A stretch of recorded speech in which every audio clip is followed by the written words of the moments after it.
The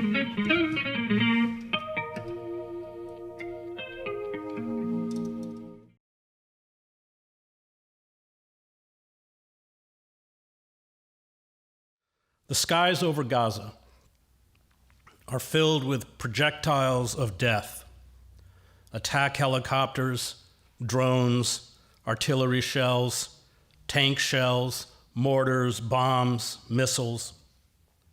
Gaza is a cacophony of explosions and forlorn screams and cries for help beneath collapsed buildings. Fear, after the 7-day truce, is coiling itself again around every heart in the Gazan concentration camp. Over 16,000 Palestinians in Gaza, including over 6,000 children, have been killed since October 7th, with another 42,000 wounded. More than 1.8 million people, over 80% of Gaza's population, have been driven from their homes. Thousands are missing, buried under the rubble. More than 300 families have lost 10 or more members. Nearly 300 Palestinians at the same time have been killed in the West Bank and over 3,000 wounded. Israel will not be deterred. It plans to finish the job, to obliterate what is left in the north of Gaza and decimate what remains in the south, to render Gaza uninhabitable, to see its 2.3 million people driven out in a massive campaign of ethnic cleansing via starvation, terror, slaughter, and infectious diseases. The aid convoys bring in token amounts of food and medicine. The first batch during the pause were shrouds and coronavirus tests. The Biden administration refuses to set conditions that will disrupt the $3.8 billion Israel receives in annual military assistance and the $14.3 billion in supplemental aid. It mutters useless bromides about surgical strikes, while Israel spins its roulette wheel of death. By the time Israel is done, the 1948 Nakba, or catastrophe, where thousands of Palestinians were massacred in dozens of villages and 750,000 were ethnically cleansed by Zionist militias, will look like a quaint relic of a more civilized era. Nothing is off limits. Hospitals, ambulances, mosques, churches, homes, apartment blocks, refugee camps, schools, universities, media offices, sewer systems, telecommunications, infrastructure, water treatment plants, libraries, wheat mills, bakeries, markets, entire neighborhoods. Israel's intent is to destroy Gaza's infrastructure, to make Gaza a wasteland, a dead zone that will be incapable of sustaining life. A leaked 10-page document from the Israeli Ministry of Intelligence dated October 13, 2013 calls for the forcible and permanent transfer of the Gaza's 2.3 million Palestinian residents to Egypt's Sinai Peninsula. Once Palestinians cross the border into Egypt, which the Egyptian government and Arab leaders are seeking to prevent despite pressure from the U.S., Palestinians will never return. This is not a war against Hamas. It is a war against Palestinians. Israeli strikes are generated at a dizzying rate, many of them from a system called Habsara, the gospel, which is built on artificial intelligence that selects 100 targets a day. The AI system is described on the Israeli sites Plus 972 magazine and Local Call as facilitating, I quote, a mass assassination factory. Israel, once it locates what it assumes to be a Hamas operative from a cell phone, for example, bombs and shells, a wide area around the target, killing and wounding dozens, sometimes hundreds of people. Israel has abandoned its tactic of roof knocking, where a rocket without a warhead lands on top of a building to warn those inside to evacuate. It has also ended its phone calls warning of an impending attack. Now dozens of families in an apartment block or a neighborhood are killed without notice. During the siege in Sarajevo, when I was reporting for the New York Times, we never endured the level of saturation bombing and near total blockage of food, water, fuel, and medicine that Israel has imposed on Gaza. We never endured hundreds of dead a day and wounded a day. We never endured the complicity of the international community in the Serbian campaign of genocide. We never endured Washington intervening to block a ceasefire resolution. We never endured massive arms shipments from the US and other Western countries to sustain the siege. We never endured press reports from Sarajevo that were routinely discredited and dismissed by the international community, although 25 journalists were killed in the war by the besieging Serbian forces. We never endured Western governments justifying the siege as the right of the Serbs to defend themselves, although UN peacekeepers sent to Bosnia were largely a public relations gesture, ineffective in halting the slaughter, until forced to respond following the massacres of 8,000 Bosniak men and boys at Srebrenica. I don't mean to minimize the horror of the siege in Sarajevo, which gives me nightmares nearly 3 decades later. But what we suffered, 300 to 400 shells a day, 4 to 5 dead a day, 24 wounded a day, is a tiny fraction of the wholesale death and destruction in Gaza. The Israeli siege of Gaza more resembles the Wehrmacht's assault on Stalingrad, where over 90% of the city's buildings were destroyed, than Sarajevo.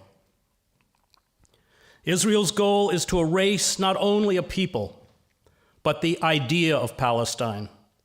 It is a carbon copy of the massive campaigns of racialized slaughter by other settler colonial projects that believe that indiscriminate and wholesale violence could make the aspirations of an oppressed people whose land they stole go away.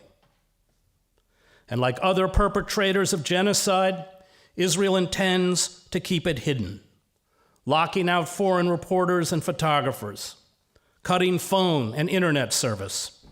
And it has targeted Palestinian reporters, my colleagues, for assassination, killing over 50. Israel has dropped more than 25,000 tons of explosives on Gaza, nearly the equivalent of the atomic bombs dropped on Hiroshima and Nagasaki. Gaza, by the end of Israel's scorched earth campaign, will be uninhabitable, a tactic the Nazis regularly employed when facing armed resistance, including in the Warsaw Ghetto and later Warsaw itself. Gaza, or at least Gaza as we knew it, will not exist. Not only are the tactics the same, but so is the rhetoric. Palestinians are referred to as animals, beasts. They have no right to exist. Their children have no right to exist. They must be cleansed from the earth. The extermination of those whose land we steal, whose resources we plunder, and whose labor we exploit is coded within the DNA of industrialized nations. Ask Native Americans. Ask Indians. Ask the Congolese. Ask the Kikuyu in Kenya. Ask the Herero in Namibia, who, like the Palestinians in Gaza, were gunned down and driven into desert concentration camps where they died of starvation and disease. 80,000 of them. Ask Iraqis, ask Afghans, ask Syrians, ask Kurds, ask Libyans, ask indigenous peoples across the globe. They know who we are. Israel's distorted, settler colonial visage is our own. We pretend otherwise. We ascribe to ourselves virtues and civilizing qualities that are, as in Israel, flimsy justifications for stripping an occupied and besieged people of their rights, seizing their land, and using prolonged imprisonment, torture, humiliation, enforced poverty, and murder to keep them subjugated. Our past, including our recent past in the Middle East, is built on the idea of subduing or wiping out the inferior races of the earth. We give these inferior races names that embody evil: ISIS, Al-Qaeda, Hezbollah, Hamas. We used racist slurs to dehumanize them: Haji, sand, the N-word, camel jockey, Alibaba, dung shoveler. And then, because they embody evil, because they are less than human, we feel licensed, as Nissam Vaturi, a member of the Israeli parliament for the ruling Likud party, said, to erase the Gaza Strip from the face of the earth. Naftali Bennett, Israel's former prime minister, said, quote, "We're fighting Nazis." In other words, absolute evil. Not to be outdone, Prime Minister Benjamin Netanyahu described Hamas in a press conference with the German chancellor as the new Nazis. Think about that. A people imprisoned in the world's largest concentration camp for 16 years, denied food, water, fuel, and medicine, lacking an army, air force, navy, mechanized units, artillery, command and control, and missile batteries, is being butchered and starved by one of the most advanced militaries on the planet, and they are the Nazis. There is an historical analogy here, but it is not one that Bennett, Netanyahu, or any other Israeli leader wants to acknowledge. When those who are occupied refuse to submit, when they continue to resist, we drop all pretense of our civilizing mission and unleash, as in Gaza, an orgy of slaughter and destruction. We become drunk on violence. We kill with reckless ferocity. We become the beasts we accuse the oppressed of being. We expose the lie of our vaunted moral superiority. We expose the fundamental truth about Western civilization. We are the most ruthless and efficient killers on the planet. This alone is why we dominate the wretched of the earth. It has nothing to do with democracy or freedom or liberty. These are rights we never intend to grant to the oppressed. Honor, justice, compassion, and freedom are ideas that have no converts, Joseph Conrad reminds us.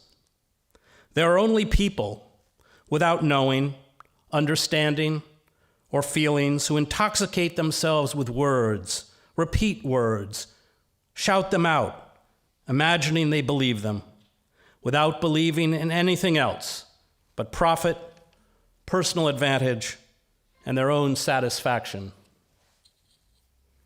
Genocide lies at the core of Western imperialism. It is not unique to Israel. It is not unique to the Nazis. It is the building block of Western domination. The humanitarian interventionists who insist we should bomb and occupy other nations because we embody goodness, although they promote military intervention only when it is perceived to be in our national interest, are the useful idiots of the war machine and global imperialists. They live in an Alice in Wonderland fairy tale where the rivers of blood we spawn make the world a happier and better place. They are the smiley faces of genocide. You can watch them on your screens. You can listen to them spout their pseudo-morality in the White House and in Congress. They are always wrong, and they never go away. Israel, like all settler colonial projects, including our own, was founded on lies. The lie that Palestinian land was unoccupied. The lie that 750,000 Palestinians fled their homes and villages during the ethnic cleansing by Zionist militias in 1948 because they were told to do so by their leaders. The lie that it was Arab armies that started the 1948 war, that saw Israel seize 78% of historic Palestine. The lie that Israel faced annihilation in 1967, forcing it to invade and occupy the remaining 22% of Palestine, as well as land belonging to Egypt and Syria. Israel is sustained by lies. The lie that Israel wants a just and equitable peace and will support an independent Palestinian state. The lie that Israel is the only democracy in the Middle East. The lie that Israel is an outpost of Western civilization in a sea of barbarism. The lie that Israel respects the rule of law and human rights. The brazenness of Israeli lies stunned those of us who reported from Gaza. It did not matter if we had seen the Israeli attack, including the shooting of unarmed Palestinians. It did not matter how many witnesses we interviewed. It did not matter what photographic and forensic evidence we obtained. Israel lied, small lies, big lies, huge lies. These lies came reflexively and instantly from the Israeli military, Israeli politicians, and Israeli media.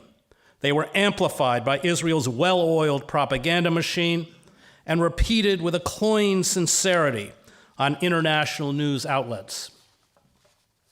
Israel engages in the kinds of jaw-dropping lies that characterize despotic regimes. It does not deform the truth, it inverts it.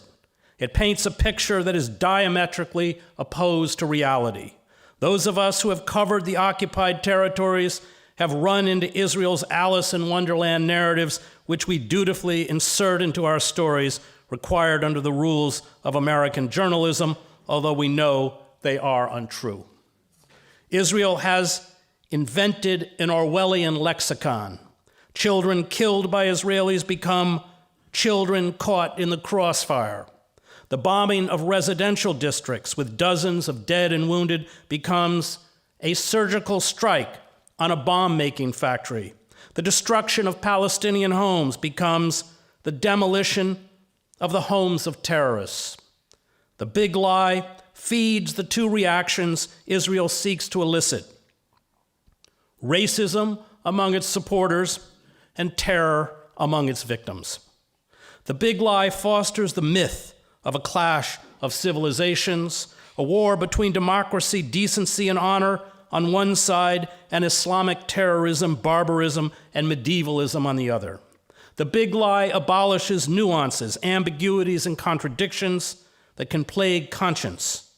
It is designed to create cognitive dissonance. It permits no gray zones. The world is black and white, good and evil, righteous and unrighteous. The big lie allows believers to take comfort, a comfort they are desperately seeking, in their own moral superiority. It feeds what Edward Bernays called the logic-proof compartment of dogmatic adherence. All effective propaganda, Bernays writes, targets and builds upon these irrational psychological habits.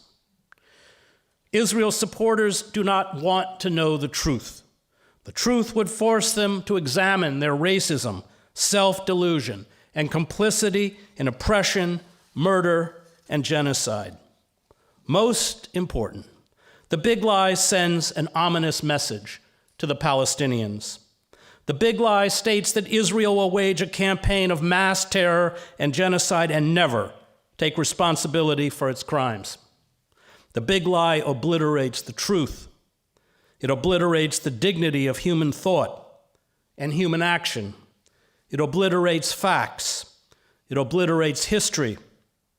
It obliterates comprehension. It obliterates hope. It reduces all communication to the language of violence. When oppressors speak to the oppressed exclusively through indiscriminate violence, the oppressed answer through indiscriminate violence. I and the public know what all school children learn, W.H. Auden wrote. Those to whom evil is done do evil in return. The cartoonist Joe Sacco and I watched Israeli soldiers taunt and shoot small boys in Han Yunis in Gaza. We interviewed the boys and their parents afterwards in the hospital. In a few cases, we attended the funerals. We had their names, we had the dates, we had the locations of the shootings. Israel's response was to say that we were not in Gaza. We had made it up. The Israeli Prime Minister, Foreign Minister, Defense Minister, and IDF spokesman immediately blamed the killing of my Al Jazeera colleague, Shireen Abu Akleh, in 2022 on Palestinian gunmen. Israel disseminated footage of a Palestinian fighter they said shot and killed the journalist who was wearing a flak jacket and helmet marked press. The lie was peddled until video footage examined by B'Tselem, the Israeli Center for Human Rights in the Occupied Territories, identified the location of the Palestinian gunman depicted in the video.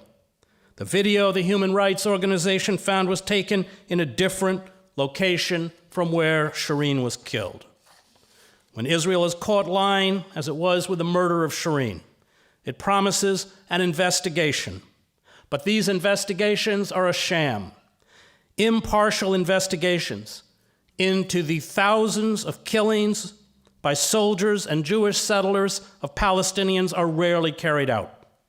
Perpetrators are almost never brought to trial or held accountable. The pattern of Israeli obfuscation is predictable, and so is the collusion of nearly all the corporate media, along with Republican and Democratic politicians. U.S. politicians decried the murder of Shireen and dutifully repeated the old mantra calling for a thorough investigation by the army that carried out the crime. A few months later, Israel admitted that there was a, quote, high possibility that an Israeli soldier killed Shireen by accident. But by then, the eruption of street protests in the West Bank and rage over the killing of the journalist was over, and her murder largely forgotten. There is dramatic footage captured in September 2000 at the Netzarim Junction in Gaza, where I saw a 19-year-old boy shot and killed by an Israeli sniper, by France 2, of a father trying to shield his traumatized 12-year-old son, Mohammed al-Dara, from Israeli gunfire that ultimately killed him. The killing of the boy resulted in the typical propaganda campaign by Israel. Israeli officials spent years lying about the killing, first blaming the Palestinians for the shooting, later suggesting the scene was faked, and finally insisting the boy was still alive.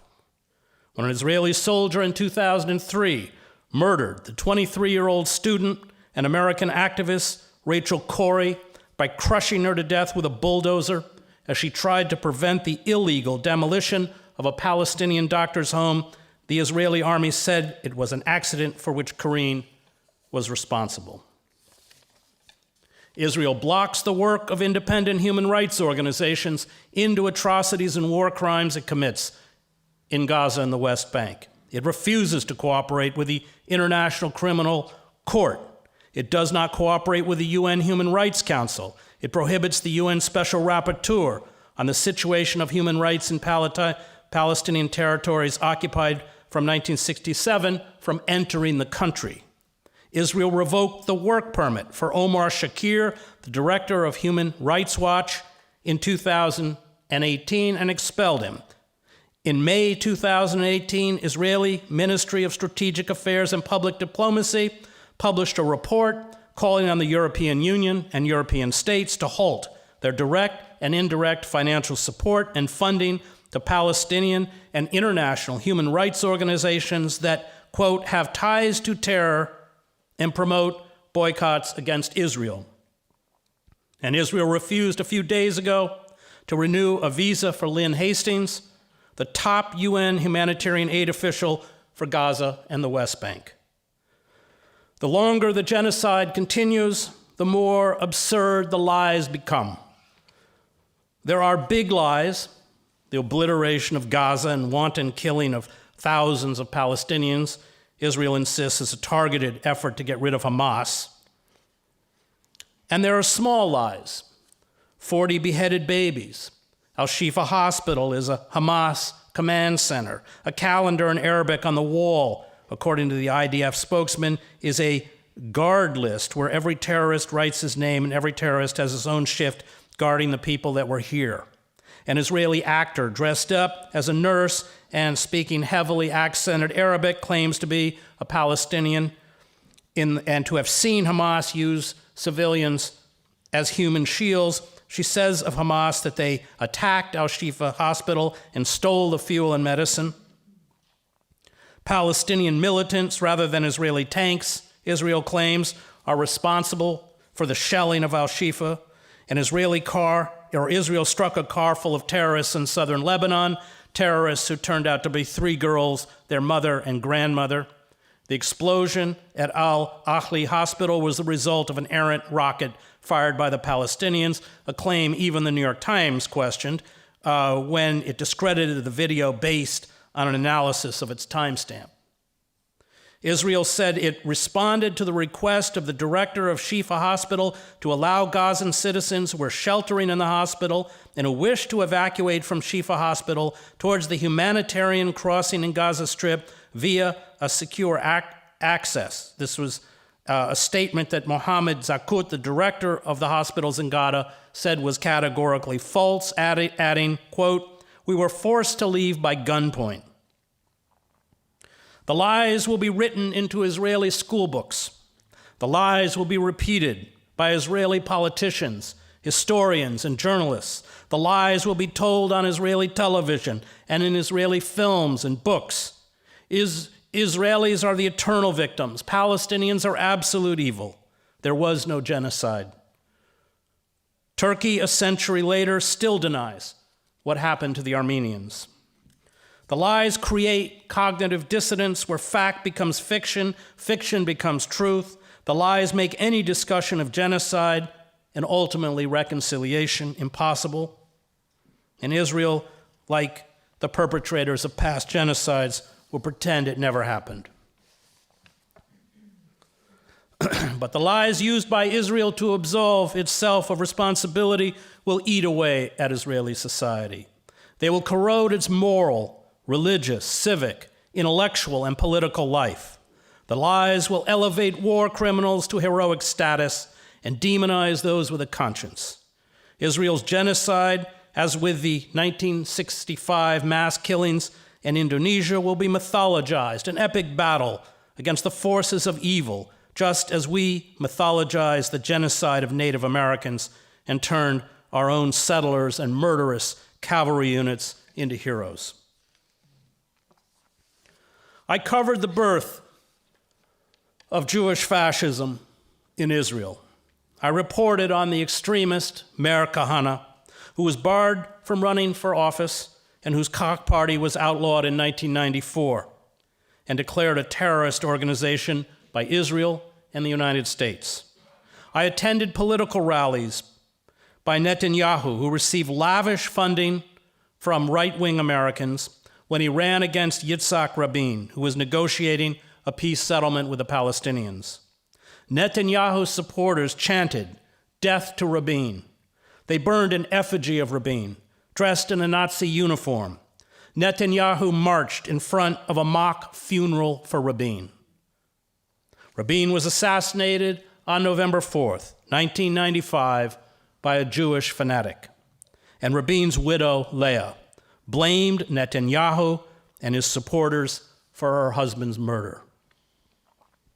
Netanyahu, who first became prime minister in 1996, has spent his political career nurturing Jewish extremists, including Avigdor Lieberman, Gideon Saar, Naftali Bennett.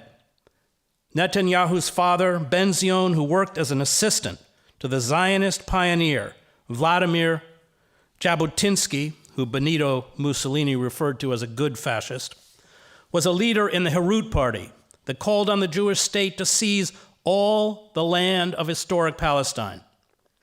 Many of those who formed the Herut Party carried out terrorist attacks during the 1948 war that established the State of Israel. Albert Einstein, Hannah Arendt, Sidney Hook, and other Jewish intellectuals described the Herut Party in a statement published in the New York Times as, quote, a political party closely akin in its organization, methods, political philosophy, and social appeal to Nazi and fascist parties. There has always been a strain of Jewish fascism within the Zionist project. Now it has taken control of the State of Israel. The left is no longer capable of overcoming the toxic ultra-nationalism that has evolved here. Zev Sternhill, a Holocaust survivor and Israel's foremost authority on fascism, warned in 2018. The kind whose European strain almost wiped out a majority of the Jewish people. Sternhill added, we see not just a growing Israeli fascism, but racism, akin to Nazism in its early stages. The decision to obliterate Gaza has long been the dream of Israel's crypto-fascist heirs of Kahana's movement. They champion the iconography and language of their homegrown fascism. Jewish identity and Jewish nationalism are the Zionist versions of blood and soil. Jewish supremacy is sanctified by God, as is the slaughter of Palestinians, who Netanyahu compared to the biblical Ammonites massacred by the Israelites. It is a grave mistake not to take the blood-curdling calls for the wholesale eradication and ethnic cleansing of Palestinians seriously. This rhetoric is not hyperbolic. It is a literal prescription. Palestinians, for the Israeli state, function as little more than human laboratory rats. The Israeli military, intelligence services, arms, and technology industries, and Israel's drones and surveillance technology, including spyware, facial recognition, software, biometric gathering infrastructure, along with smart fences, experimental bombs, AI-controlled machine guns, they're all tried out on the captive population in Gaza, often with lethal results. These weapons and technologies are then certified as, quote, battle-tested and sold around the world. Israel is the 10th biggest arms dealer on the planet. It sells its technology and weapons to an estimated 130 nations, including military dictatorships in Asia and Latin America. Israeli weapons sales totaled $12.5 billion last year. Its close relationship with these military, internal security, surveillance, and intelligence gathering and law enforcement agencies explains the fulsome support Israel's allies give to the genocide in Gaza. When Colombian President Gustavo Petro refused to condemn the October 7th attack by Palestinian resistance groups as a terrorist attack and said, quote, terrorism is killing innocent children in Palestine, Israel immediately halted all sales of defense and security equipment to Colombia. This global cabal, dedicated to permanent war and keeping its populations monitored and controlled, has hundreds of billions of dollars a year in sales. These technologies are cementing into place a supranational corporate totalitarianism, a world where populations are enslaved in ways that past totalitarian regimes could only imagine. The genocide in Gaza is another chapter in the century-long ethnic cleansing of the Palestinians by the Israeli settler colonial project. It is accompanied as is true for all settler colonial projects, by the theft of natural resources, land, water, and the natural gas in the Gaza marine fields 20 nautical miles off the coast of Gaza, which could contain up to 1 trillion cubic feet of natural gas. In a world of diminishing resources, especially water in the Middle East, and the dislocations caused by the climate crisis, Gaza is the prelude to a frightening new world order. As democracies wither and die, as economic inequality expands, as poverty and desperation mounts, the global ruling class will increasingly do to us, once we become restive or attempt to rebel, what they are doing to the Palestinians. It is not a far cry from Gaza to the camps and detention centers set up for migrants fleeing to Europe, from Africa and the Middle East, or from the global south to the United States. It is not a far cry from the carpet bombing in Gaza to the endless wars in the Middle East and the global south. It is not a far cry from the anti-terrorism laws used to criminalize dissent in Israel to the anti-terrorism laws introduced in Europe and the US. Israel has long supplied some of the most heinous regimes on the planet with weaponry, including the apartheid government of South Africa and Myanmar. India is Israel's largest purchaser of military drones. Israel provided UAVs, missiles, and mortars to Azerbaijan for its invasion and occupation of Nagorno-Karabakh, which displaced 100,000 people, more than 80% of the enclave's ethnic Armenians. Israel sold napalm and weapons to the Salvadoran military, as well as the murderous regime of Rios Montt in Guatemala when I covered the wars in the 1980s in Central America. Israeli-made Uzi submachine guns were the weapons of choice for Central American death squads. Israel also sold weapons to the Bosnian Serbs, despite international sanctions, when I covered the war in Bosnia in the 1990s. Elbit Systems, Israel's largest private weapons firm, supplies U.S. Customs and Border Protection with high-tech surveillance towers, which it uses along the border with Mexico. It also supplied the CBP with its Hermes drones in 2004 in order to test the feasibility of using them on the border with Mexico. Pegasus, a phone hacking tool produced by the Israeli NSO Group, a cyber intelligence agency, has been used by Mexican drug cartels to target journalists and track down the Saudi journalist Jamal Khashoggi, who was a friend of mine, and then it was killed and dismembered in the Saudi consulate in Istanbul in October 2018. Pegasus transforms a cellular phone into a mobile surveillance device with microphones and cameras activated without the user's knowledge. Skunk water, a putrid-smelling liquid, was tested on Palestinians, often with Israeli film crews recording the attacks to show potential clients, including U.S. police departments, the effectiveness of the chemical. Israel created a sophisticated facial recognition system, Red Wolf, to document every Palestinian in the occupied territories. Israel trains and equips U.S. police forces, teaching aggressive tactics backed up by heavy military hardware and vehicles, which were used in Ferguson and Atlanta during the police confrontations with activists who were protesting Cop City. This new world begins in Gaza, but it ends at home. The zealots in power in Israel could have exchanged the hostages held by Hamas for the thousands of Palestinian hostages held in Israeli prisons, which is why the Israeli hostages were seized. And there is evidence that in the chaotic fighting that took place once Hamas militants entered Israel, the Israeli military decided to target not only Hamas fighters, but the Israeli captives with them.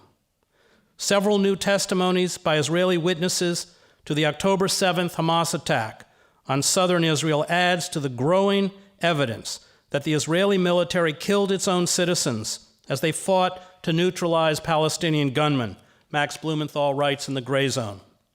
Tuval Escapa, a member of the security team for Kibbutz Beria set up a hotline to coordinate between kibbutz residents and the Israeli army.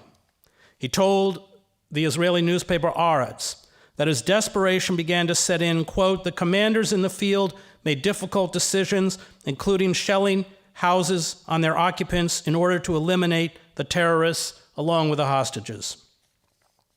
The newspaper reported that Israeli commanders were, quote, compelled to request an airstrike against its own facility inside the Erez crossing to Gaza in, quote, in order to repulse the terrorists who had seized control. The base housed Israeli civil administration, officers, and soldiers.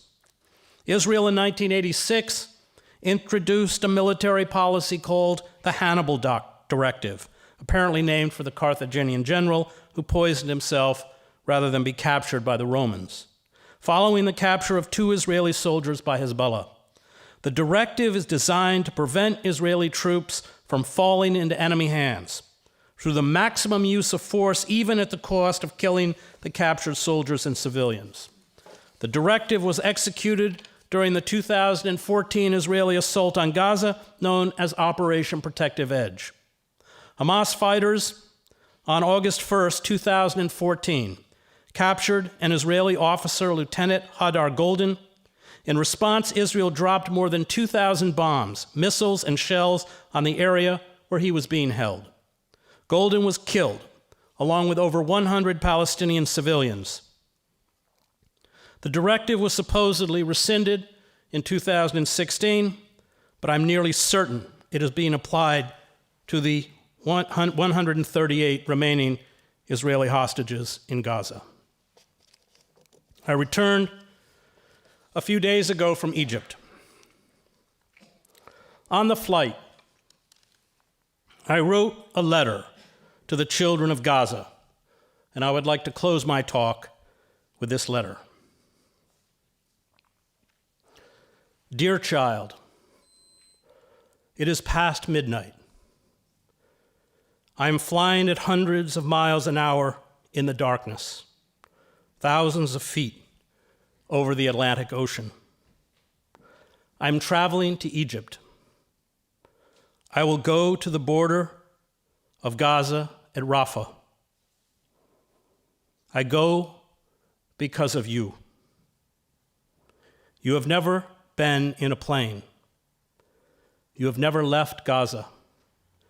You know only the densely packed streets and alleys, the concrete hovels. You know only the security barriers and fences patrolled by soldiers that surround Gaza. Planes for you are terrifying. Fighter jets, attack helicopters, drones. They circle above you. They drop missiles and bombs. Deafening explosions. The ground shakes. Buildings fall. The dead. The screams. The muffled calls for help from beneath the rubble. It does not stop. Night and day. Trapped under the piles of smashed concrete, your playmates, your schoolmates, your neighbors, gone in seconds. You see the chalky faces and limp bodies when they are dug out. I am a reporter. It is my job to see this. You are a child. You should never see this. The stench of death, rotting corpses under the broken concrete. You hold your breath. You cover your mouth with a cloth. You walk faster. Your neighborhood has become a graveyard. All that was familiar is gone. You stare in amazement. You wonder where you are. You are afraid. Explosion after explosion. You cry. You cling to your mother or father. You cover your ears. You see the white light of the missile and wait for the blast. Why do they kill children? What did you do? Why can't anyone protect you? Will you be wounded? Will you lose a leg or an arm? Will you go blind or be in a wheelchair? Why were you born? Was it for something good, or was it for this? Will you grow up? Will you be happy? What will it be like without your friends? Who will die next? Your mother? Your father? Your brothers and sisters? Someone you know will be injured soon. Someone you know will die soon. At night you lie in the dark on the cold cement floor. The phones are cut. The internet is off. You do not know what is happening. There are flashes of light. There are waves of blast concussions. There are screams. It does not stop. When your father or mother hunts for food or water, you wait.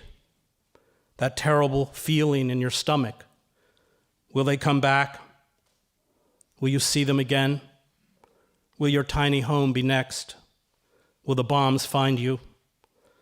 Are these your last moments on earth?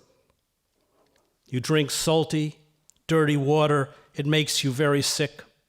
Your stomach hurts. You are hungry. The bakeries are destroyed. There is no bread. You eat one meal a day, pasta, a cucumber. Soon, this will seem like a feast. You do not play with your soccer ball made of rags. You do not fly your kite made from old newspapers. You have seen foreign reporters. We wear flak jackets with the word press written on them. We have helmets. We have cameras. We drive jeeps. We appear after a bombing or a shooting. We sit over a coffee for a long time and talk to the adults. Then we disappear. We do not usually interview children. But I have done interviews when groups of you crowded around us, laughing, pointing, asking us to take your picture. I have been bombed by jets in Gaza. I have been bombed in other wars that happened before you were born. I, too, was very, very scared. I still have dreams about it. When I see the pictures of Gaza, these wars return to me with the force of thunder and lightning. I think of you. All of us who have been to war hate war most of all because of what it does to children. I tried to tell your story. I tried to tell the world that when you are cruel to people, week after week, month after month, year after year, decade after decade, when you deny people freedom and dignity, when you humiliate and trap them in an open-air prison, when you kill them as if they were beasts, they become very angry. They do to others what was done to them. I told it over and over. I told it for 7 years. Few listened. And now this. There are very brave Palestinian journalists. 50 of them have been killed since this bombing began. They are heroes. So are the doctors and nurses in your hospitals. So are the UN workers, almost 100 of whom have been killed. So are the ambulance drivers and medics. So are the rescue parties that lift up the slabs of concrete with their hands. So are the mothers and fathers who shield you from the bombs. But we are not there. Not this time. We cannot get in. We are locked out. Reporters from all over the world are going to the border crossing at Rafah. We are going because we cannot watch this slaughter and do nothing. We are going because hundreds of people are dying a day, including over 100 children. We are going because this genocide must stop. We are going because we have children, like you, precious, innocent, loved. We are going because we want you to live. I hope one day we will meet. You will be an adult. I will be an old man, although to you I am already very old. In my dream for you, I will find you free and safe and happy. No one will be trying to kill you. You will fly in airplanes filled with people, not bombs. You will not be trapped in a concentration camp. You will see the world. You will grow up and have children. You will become old. You will remember this suffering, but you will know it means you must help others who suffer. This is my hope, my prayer. We have failed you.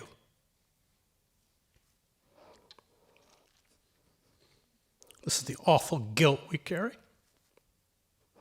We tried, but we did not try hard enough.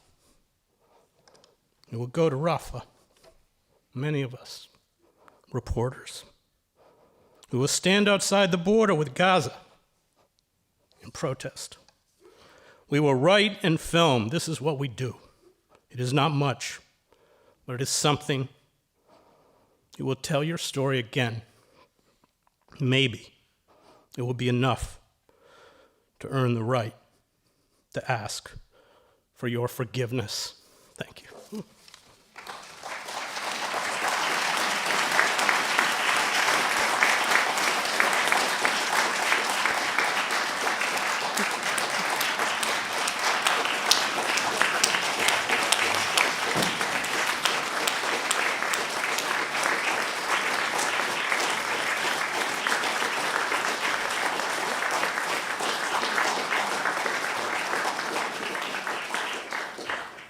I want to thank you on behalf of all of us.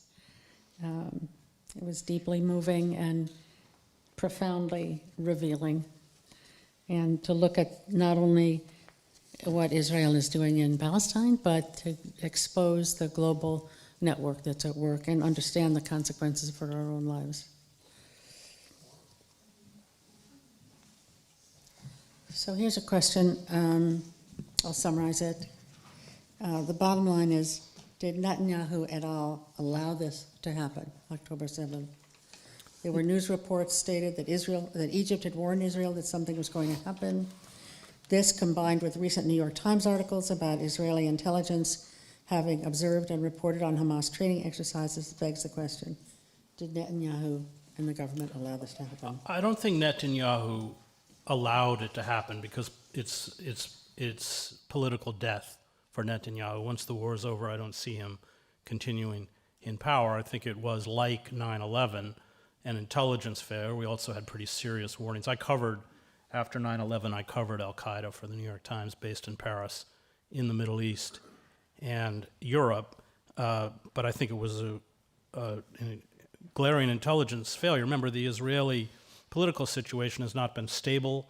Netanyahu is up for 3 counts of corruption, and I just think they weren't obviously heeding. There were several warnings, including the women who were spotters seeing activity. As the New York Times, you said that they had published a story that they had a blueprint.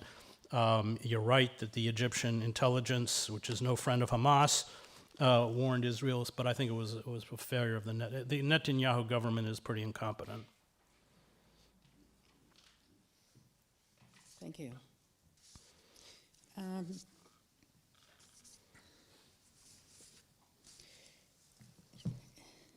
Can you explain or unpack the syndrome or interest sets that have so many of our leaders refusing to support, of all things, a ceasefire? Yeah, so it's because we live in a system where I'm actually teaching Democracy Incorporated in my prison class. I teach through the degree program Rutgers offers in the New Jersey prison system. And so Sheldon Wolin, it describes our system as inverted totalitarianism, where you have the facade of a democracy, but internally the oligarchs, corporations essentially hold all of the levers of power.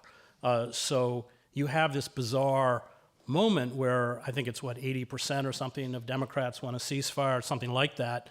And not only is Netanyahu, not Netanyahu, Biden, not feeling that he has to respond, but they're actually insulting. And in the case of Jewish Voices for Peace, a fantastic group, which I admire very much, when they were protesting outside the DNC, they were using violence against them. So it's because we don't count. We don't matter. What matters are the people with the money. And AIPAC has a lot of money. And I think it also is the fact, as I mentioned in my talk, that Israel is deeply embedded in this global cabal of surveillance and arms manufacturing. And those are the new mandarins. Those are the people who are inheriting power at our expense. So they're not beholden to us. They're utterly tone deaf. AIPAC's not allowed to give money to campaigns, but it has a PAC, and the report is that it's going to spend $100 million to take down AOC and the other, especially Rashida Tlaib, who has spoken quite courageously on this issue. But it's really, we live in a system of legalized bribery. It's whatever issue it is, we don't matter.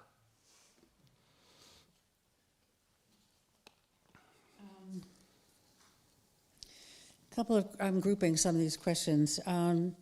Is the UN powerless? Will the recent invocation of Article 99 make any difference? Yeah, I think it's important what the Secretary General is doing. I think it's important that voices are raised. But Israel is not going to. You hear the Biden administration and Blinken. They want more surgical strikes. They want protection of civilians. But there's no red line. They're never going to hold Israel to account. And I covered the war in Lebanon, and Israel promised the United States they wouldn't bomb West Beirut, and then they bombed West Beirut into rubble. So the relationship between Israel and the United States is one where the Israeli government can really operate with impunity because of the Israel lobby. If you have not seen the lobby, the documentary by Al Jazeera, the heavy pressure was put on Al Jazeera not to broadcast. They broadcast the portion in the UK, but not the one that was done in the US, and it was a Jewish kid from Oxford undercover with a hidden camera and mic that went inside the lobby groups. It's quite revealing. So, I mean, you saw Netanyahu defy Obama when Obama was trying to do the Iran nuclear deal, which Netanyahu tried to sabotage. He bypassed the White House, went and addressed Congress and denounced the president's policy.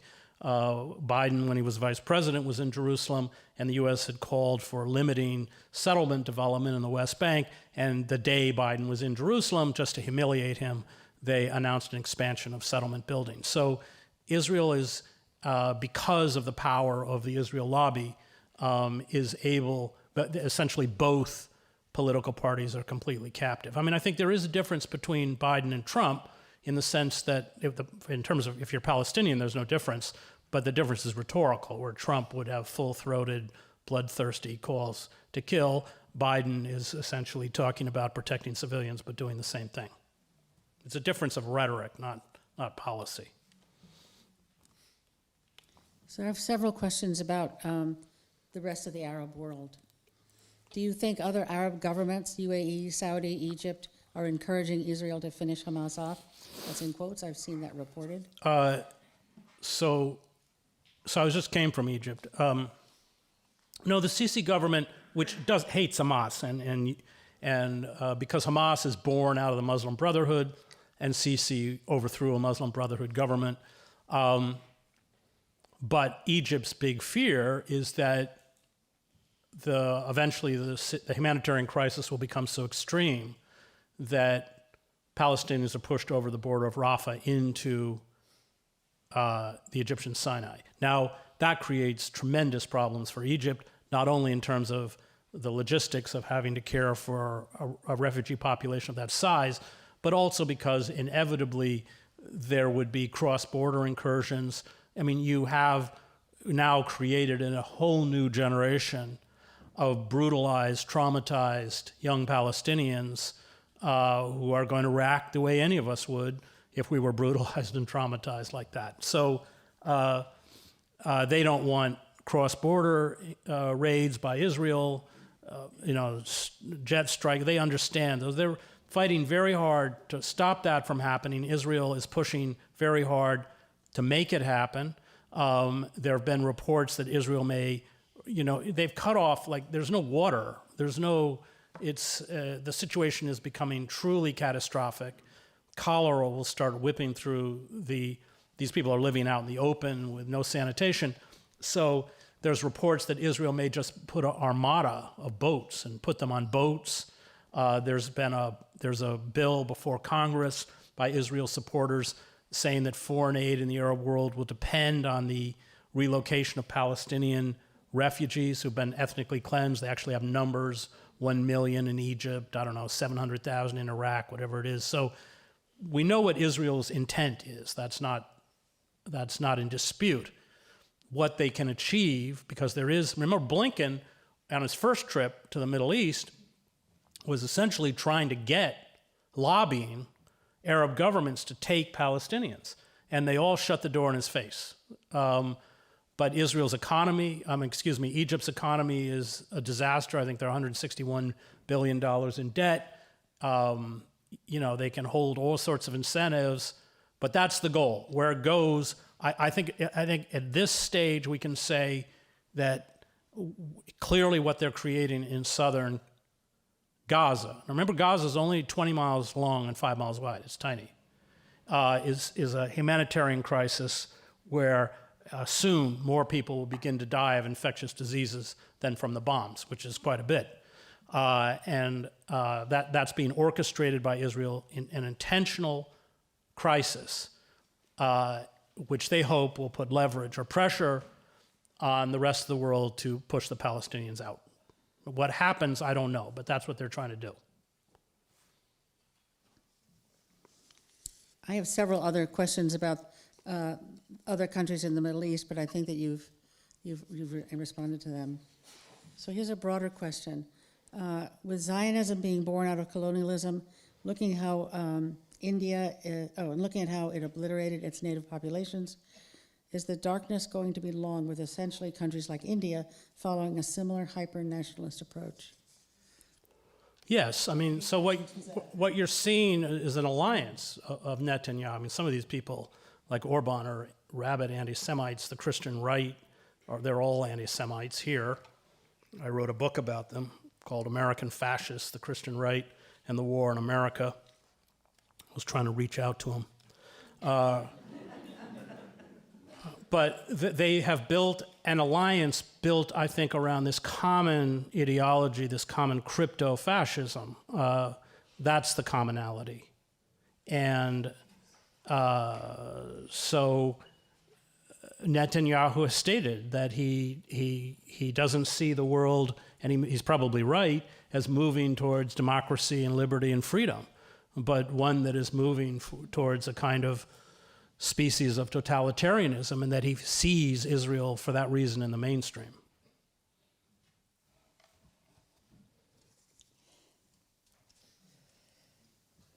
Here's a great question. Do the people of Gaza know that millions of people on the ground throughout the world support them and are trying to stop Israeli genocide? Yes. Do they know about the demonstrations Yes, of and hundreds it is of thousands? so important to them.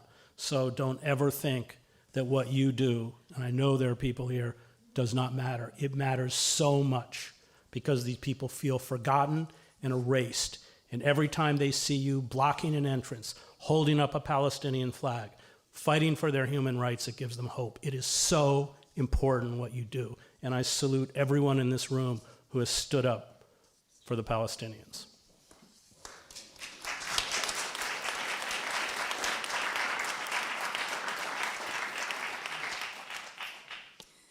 Well, Well, these are follow-up questions. Chris, thank you for coming. What can we do to make real meaningful change happen? Thank you. I think they're doing it. I mean, I went to the demonstration in Washington, and what was so heartening about it was that they were all young. So I've done a lot of the anti-war stuff. Everyone's my age or older. But these are kids, and they even the speakers, kids, you know, they're in their 20s. But they were wonderful. I think it's because they realize they can't trust the corporate media. I think they're educated in terms of the nature of settler colonial projects and racism, because remember, imperialism is just the external face of white supremacy. That's what it is. And they get it. So, you know, that is the only thing we can do. I think these groups that have been following, there was one in Boston, you know, when Biden's sitting down at these, I don't know how much they pay to have lunch with Biden, $50,000, you know, all the rich donors, and they're out right outside the window. And I can tell you that it rattles the hell out of them. It's great.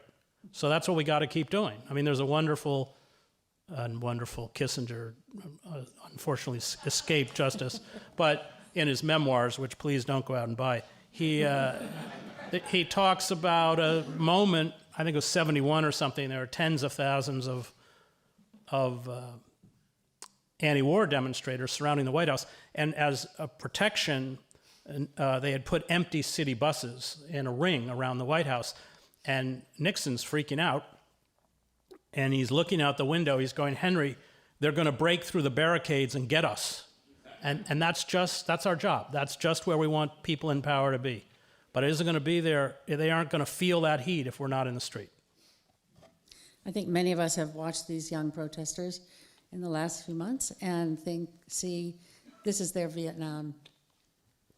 Well, it's a little different. They're not, Vietnam they were coming home in body bags here, so it's not quite their Vietnam.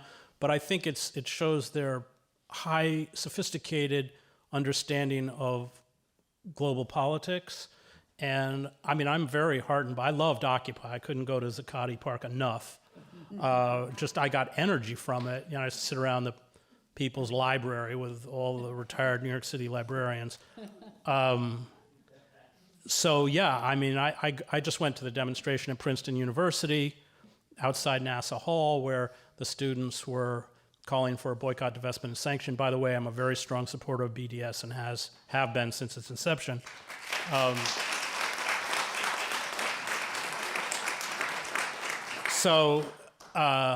And what was remarkable is I watched only one faculty member showed up, Max Weiss, who teaches history, and stood up and spoke. It was quite moving because they're going to go for him. Columbia has banned Jewish Voices for Peace and Students Justice Palestine. But if you go back and look at what they did to the students who were protesting apartheid, what the student in South Africa, what the students were doing when they were protesting the Vietnam War is the same. I mean, it exposes how the heads of these universities do not work for the universities. They certainly don't work for the students. They work for a bunch of troglodytes on the trustee board, half of whom should be in prison because they have a lot of money. That's it. That's who they work for. And there's no difference between the way they have reacted and the way university presidents in the Vietnam War reacted. Exposes who they are. Will Hezbollah enter the war? I don't think Hezbollah is going to enter the war. I think Iran, they don't. You have a significant presence, naval presence in the Persian Gulf, off of the coast of Iran. Now Netanyahu would love to draw us into a conflict, especially with Iran. He's been trying to do that for a long time. He's the one who, the Israel lobby and all his courtiers, Elliot Abrams and Paul Wolfowitz, they were the ones who pushed us into Iraq. So, yeah, I think Hezbollah, from all I can see, they have done, I would call it symbolic attacks, you know. They have quite an arsenal of sophisticated missiles, about 7,000 or something, that could do serious damage to Israel. And they haven't used those. I think they don't. I mean, traditionally the Palestinians have been friendless because they're powerless, and not just in the wider world, but within the Arab world as well. I mean, if you look at, I would read, if you want a good summary of the conflict, read Rashid Halidi's 100-Year War in Palestine. But, there are several patterns, Israeli deception being one of the big ones, but one of the other ones is just the perfidy of the Arab regimes who have paid lip service to Palestinian rights, but not done in many cases, as in the case right now of Egypt, conspired with Israel to sell the Palestinians out. Here's a couple of questions. Who should we trust to give us reliable information? And then a follow-up question, Center for Constitutional Rights, the Palestine Project, do you consider this a reliable source? Yes, they're great. So there's a few of us who spend a lot of time covering the Middle East. You can sign up for my Substack, chrishedges.substack.com. That's all I've done since October 7th is write about the conflict. Jonathan Cook, who also covered the conflict, he's also on Substack. Electronic Intifada, I look at Al Jazeera every day, usually several times a day. I know a lot of the reporters there. They're doing the best coverage by far of anyone out of Gaza.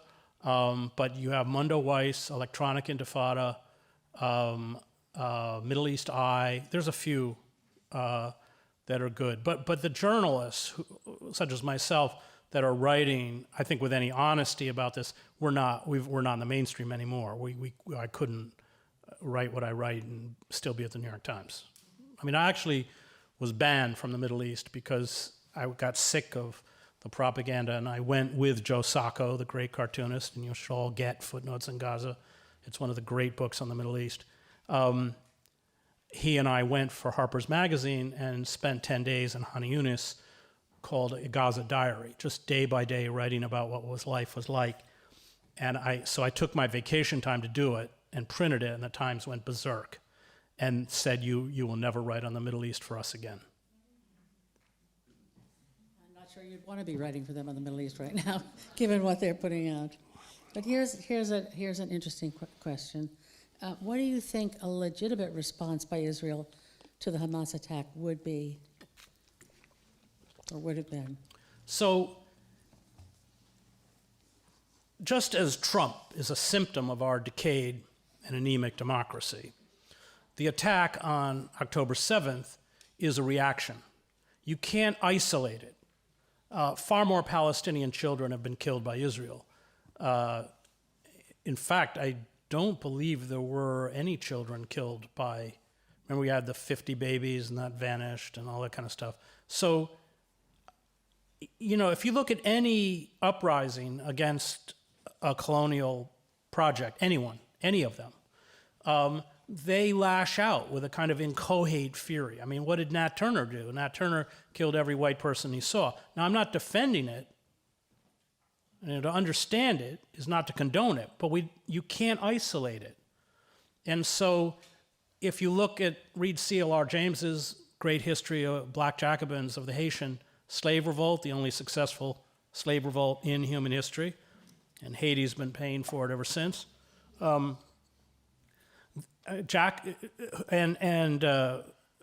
James is very sympathetic, but he doesn't whitewash the torture and atrocities that were committed against the French planter class. He has a wonderful line, these are I'm going to butcher it, but it's something like, these are the momentary eruptions of an oppressed people rather than the institutionalized torture and atrocity of the state. Even in the French Revolution, you had the clergy and aristocrats had their heads severed and were carried around on pikes through the streets of Paris. This is what happens when you brutalize a people over a long period of time, which I'm not defending it.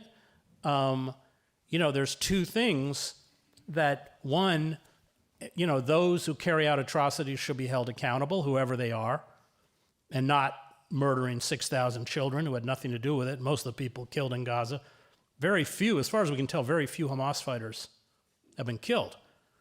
Why is Israel flattening Gaza? Because they don't want to go into the tunnels. So they'll just kill all the Palestinians. They won't go into those tunnels. And of course, it's a conscious effort to destroy an infrastructure which makes life sustainable. That's why they destroyed the hospitals. So an appropriate response should have been, done decades ago. And this sadly is where we've ended up. But you can't, as Pope Francis said, you can't commit terror in response to terror. But that's been this kind of cycle of violence that has been perpetuated since before Israel's founding. I mean, I just want to say that, when the problem without context is that you see a reaction that's brutal, but you don't see the long, slow drip of oppression that created it. And so to those who don't understand that oppression and haven't covered it, which is most of the media, what they see is incomprehensible. And therefore, they certify those people who carried out that action as incomprehensible. And that comes essentially with the conscious decision on the part of the major media not to tell the truth. They don't use the word apartheid. They don't use the word genocide. I mean, they sanitize the vocabulary in such a way as to obscure the reality. And so when something like this happens, it's a shock because nobody's been paying attention to Gaza. And this is the frustration that I and other reporters had reporting week after week, month after month after. We saw it. We knew what was going to happen. It wasn't a surprise. But the world wasn't listening. Certainly those in power were not listening. So here's a shout out to Ireland. As the only Western nation that has openly spoken out in support of Palestine, do you think there's anything else that Ireland can do at this point? Well, of course, what's interesting is that the tactics that were used by the British and the Jewish militias that they armed in pre-state Israel were all perfected on the Irish. All of it. Including taking suspected Irish rebels because British were sick of having the trains blown up and tying them with a rope to the front of the locomotive. I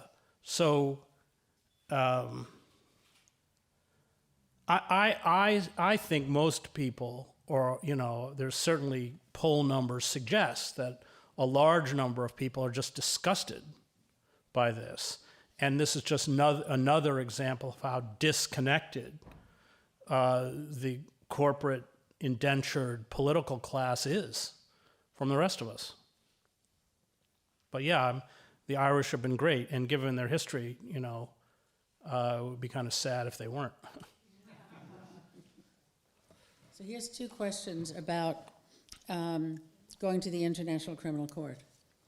One is, you believe that Israel has been targeting journalists intentionally and maliciously. Is there sufficient evidence to prosecute the Israelis for this in the International Criminal Court? And the other is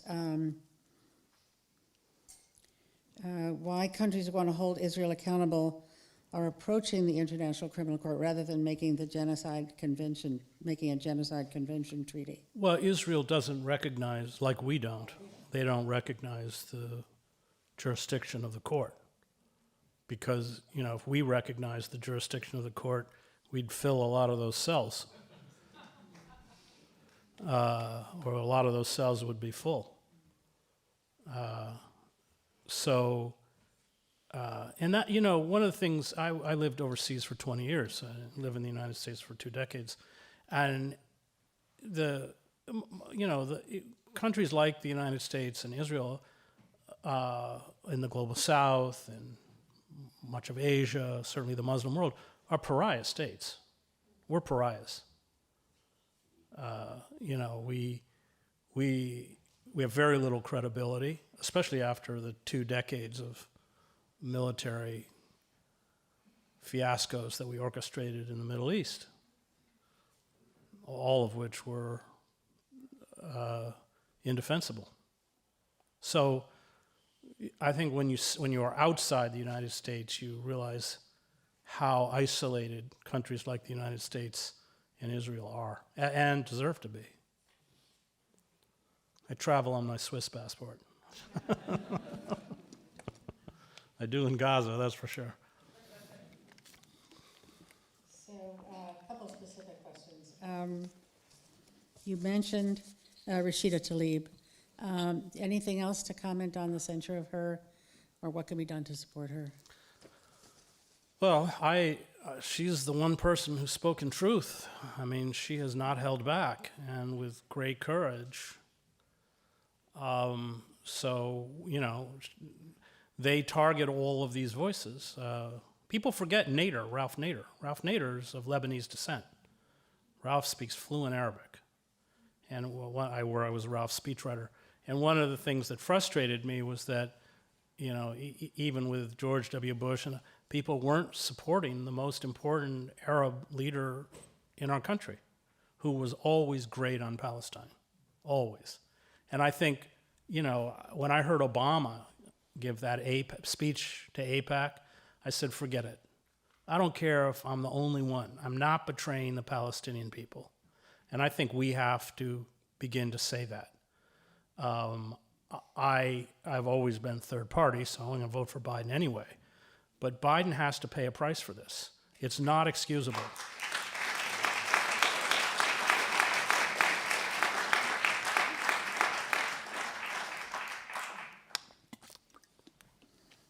So I have several questions that basically boil down to what have you seen to be effective at intervening at this or other onslaughts? How can an enduring peace based on mutual respect and security happen?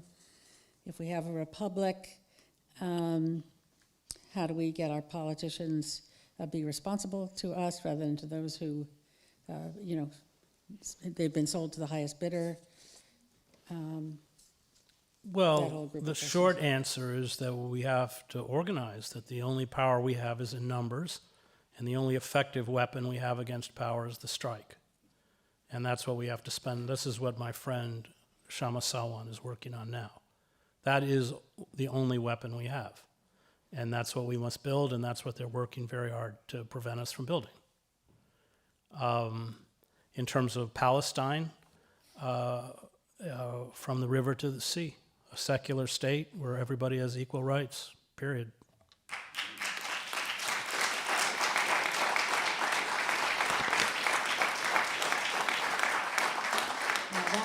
That language would get you banned from the local library. Well, won't be the first time I'm banned. I mean, it's sad for me coming out of, you know, legacy media like the Times that this is where I've ended up. And I've only ended up here because I'm honest. I'm not a flaming radical. Look at me. My kids make fun of me because I still listen to Earth, Wind, and Fire. But if you look at Matt Taibbi, who's a friend of mine, Glenn Greenwald, all of us were mainstream once. And as the walls have closed in, but we wouldn't sell out. And this is where we've ended up. It's where I.F. Stone ended up in McCarthyite era in the 50s. But it's, you know, with someone like myself, I've been around so long that I have a kind of recognizable name and my books do well. But I see these younger journalists who won't sell out. And I'm terrified for them. It's really hard for them.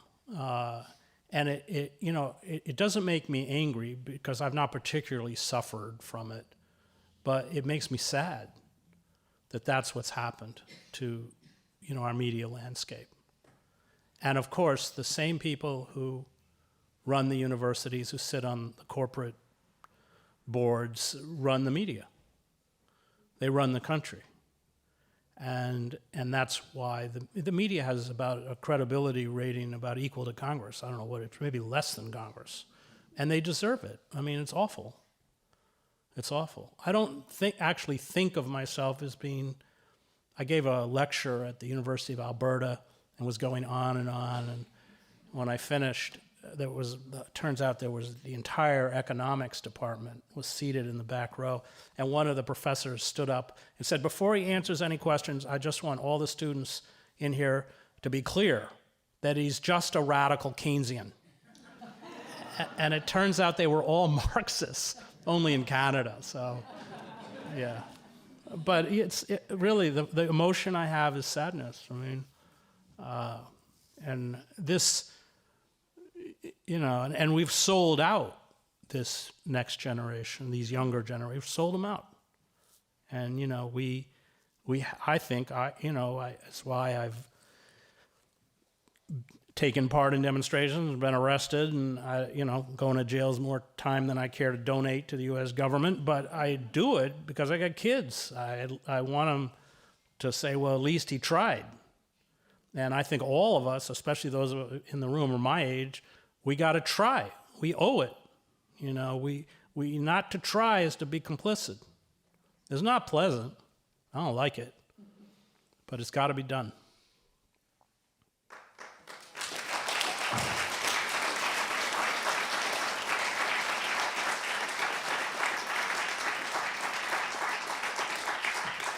So 2 more quick questions, and then we're approaching our end. This is a rather optimistic question, in my opinion. Some anticipate that the culmination of this conflict will be a Palestinian state, at least according to 1967, because of international pressure. What are your thoughts on the possibility of this? I don't see it. I don't see it. I wish that was true, but I don't see it. I'm really, really scared. I'm really scared, partly because I know some of the, I know Netanyahu. He was the deputy foreign minister when I first went to Jerusalem. And these people are fascists, and they are ruthless. And this has long been their dream, and they saw October 7th as the moment that would allow them to realize their dream. I mean, plans to totally depopulate Gaza have been part of the Israeli military for 50 years. So, I don't think much. I think the only way to stop them is if Washington, if the Biden administration is going to stop them. I mean, look at the people around Biden, Blinken. I mean, who are these people? The Blinken who sold us the Iraq War, Biden who sold us the Iraq War. I don't see. I wish that was true, but I don't see it. Okay, finally, what would you like to say to Palestinian organizers who may still be trying to go back, but who are here at this point? Any comments? Well, I think it's really, given the tenor of the racist rhetoric towards Palestinians, it's really important that we stand with them. And that's why I'm such a fan of Jewish Voices for Peace. And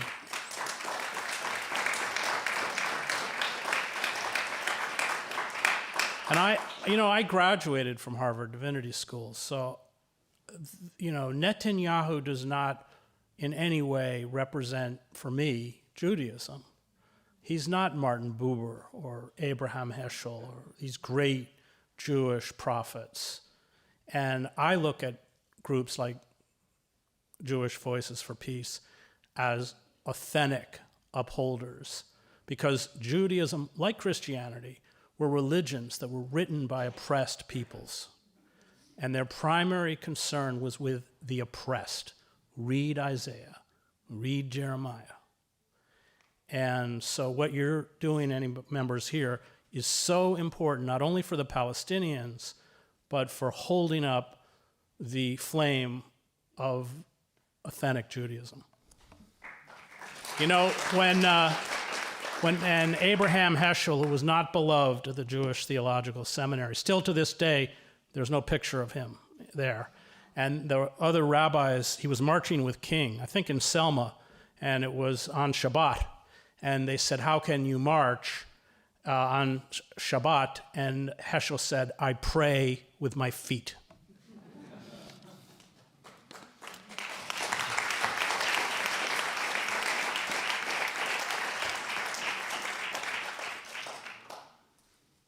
Well, I think with that. Well, thank you so much for coming. Thank you so much.